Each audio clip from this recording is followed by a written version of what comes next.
नरसिंह हार सकता है, तनसिंह हार सकता है, तो इससे सब छोटे और हल्के आदमी है, अपन क्यों हारते हैं? उसका कारण साफ है, सच्ची लोग नहीं कहते हैं। उस जमाने में जाट, मेघवाड़, मुसलमान कांग्रेस के अपने आप में सीधे वोट मानते थे और 99% वोट कांग्रेस के हक में डालते थे, तब वो जीत के गए। आज वो जमाना आप खुद ने बदल दिया है। अभी विधानसभा चुनाव में हम हारे हैं, हमारे भारतीय जनता पार्टी ने हमको नहीं हराया। भारतीय जनता पार्टी के उम्मीदवार की जमानत जब्त हुई, तो हम कैसे हारे? हमको कांग्रेस के लोगों ने हराया, जो अपने आप कांग्रेस के धनी कहलाते हैं। उनका नाम मैं लेना नहीं चाहता हूं। और अभी मैं इतना ही कहना चाहता हूं कि आप कांग्रेस के लोग ईमानदारी से कांग्रेसी हो जाओ, तो ये सीट कांग्रेस को मिलेगी। बीजेपी चाहे आसमान तक जोर लगा दे, कुछ नहीं होगा। और जो विधानसभा में आपने जाति का ग्रुप अलग अलग चलाया धंधा, वो चला, तो अपन हार जाएंगे। अभी भी मैं आपको बात सुनाऊं, राजस्थान पूरे में 40-41 जिला कांग्रेस कमेटी है। जिला कांग्रेस कमेटी का अध्यक्ष कहीं से भी कांग्रेस उम्मीदवार के खिलाफ चुनाव नहीं लड़ा। बाड़मेर जिला अध्यक्ष कांग्रेस का चुनाव लड़ा, और वो आज इस मीटिंग में उसके आदमी एक भी नहीं है, न खुद है। वो कल मीटिंग वो अलग बुला रहा है।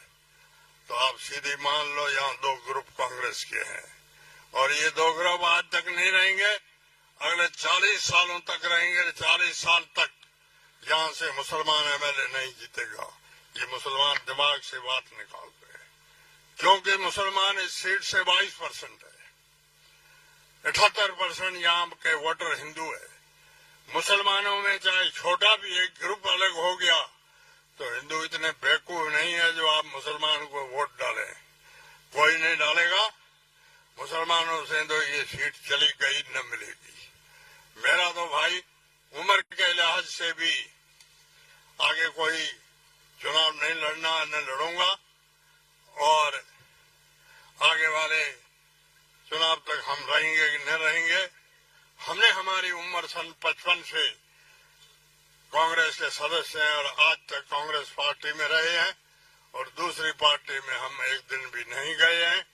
और आज भी हम चाहते हैं कि हमारा कांग्रेस उम्मीदवार जीत जाए। आज जो आदमी अलग पार्टी बुला रहा है, वो जाटों का आदमी है। चुनाव प्रचार में जगह जगह कहा है कि ये जाटों का है, इसका नाम फतेह खान नहीं है, इसका नाम फताराम है। ये अगर नहीं किसी ने कहा है तो मेरे से पूछ लीजिए। तो आपके ये फताराम 2 ग्रुप खड़ा करेगा, और शिव कॉन्स्टिट्यूंसी की हालत अच्छी नहीं रहेगी। मैं आगे आपको इतना कहना चाहता हूं, कांग्रेस पार्टी और भारतीय जनता पार्टी का मुकाबला है। निर्दलीय चाहे कोई भी जीतो चाहे हारो, आखिर बीजेपी है। और यहाँ पर भारतीय जनता पार्टी को हमेशा वोट इकसाई होकर के केवल मुसलमान नहीं देते, बाकी आप सब लोग देते हो। आजमाइश के तौर पे देते हो, अदावती भी देते हो, और अपने स्वार्थ के लिए भी देते हो। और आज दुखी भी सबसे ज्यादा इस जिले में, इस देश में मुसलमान है। कांग्रेस का अभिन्न अंग ये जात है, और सबसे ज्यादा दुखी ये है। मैं आप सभी से पूछना चाहता हूं, इस जिले में 21 पंचायत समिति है, 17, 21 तहसील है, एक चपड़ासी मुसलमान है क्या? तो देश आजाद को आज 80 साल हो गए हैं। जिस देश में चपड़ासी नहीं जिले में बन सकता, तो उनकी क्या औकात है? ये तो मुसलमानों की औकात रही है, और अब धीरे धीरे थोड़े थोड़े मुसलमानों में पड़े हैं। इसलिए मुसलमान भी विचार करते हैं कि अपना वोट ये खालसे का मानते हैं कि मुसलमानों के लिए कोई दूसरा रास्ता नहीं है, ये जाएंगे कहाँ? और ये तो वोट कांग्रेस को ही देंगे। यारो काम होवे चाहे ना होवे परवाह मत करो, दूसरा न राजी करने की कोशिश करो। अब इनमें भी ये रोज चर्चाएं होती है और मेरे पास डेली इनकी बातें आती है। मुसलमानों की हालत हरिजनों से नीची है, चाहे भले कोई माने चाहे न माने। मैं सभी आपसे चाहता हूं, डेमोक्रेसी का अर्थ ही है सबको बराबर रखो, बराबरी में जाति के हिसाब से रखो। हम भी यहाँ 16% है और शेड्यूल कास्ट भी 16% है। शेड्यूल कास्ट के यहाँ 5-8 हजार सरकारी कर्मचारी है, हमारे यहाँ 200-100 भी नहीं है। तो ये मुसलमानों के साथ अन्याय। अभी भारत सरकार में एक बिल पास हुआ है, वो भी केवल मुसलमानों के खिलाफ पास हुआ है, जिसका किसी भी कांग्रेसी सांसद ने भी कोई ऑब्जेक्शन नहीं किया है, इसलिए हम कांग्रेस में भी नाराज हैं। उन्होंने ये बिल पास किया है कि अफगानिस्तान, बांग्लादेश और पाकिस्तान से कोई मुसलमान इस देश की धरती पे आएगा उसको नागरिकता नहीं मिलेगी, और दूसरी जातियों का कोई भी आएगा उसको 6 दिन में नागरिकता मिलेगी। ये कहाँ की बराबरी है? ये किस बात की सेकुलरिज्म है? हाँ, ये तय कर लो दूसरे देशों से मुसलमानों की आबादी आकर के यहाँ ज्यादा नहीं बस जाए, तो उसके लिए इतना तो करो कि हिंदुस्तान का मर्द है और उसकी औरत अगर पाकिस्तान से लाई गई है तो उसकी नागरिकता के लिए रुकावट मत करो।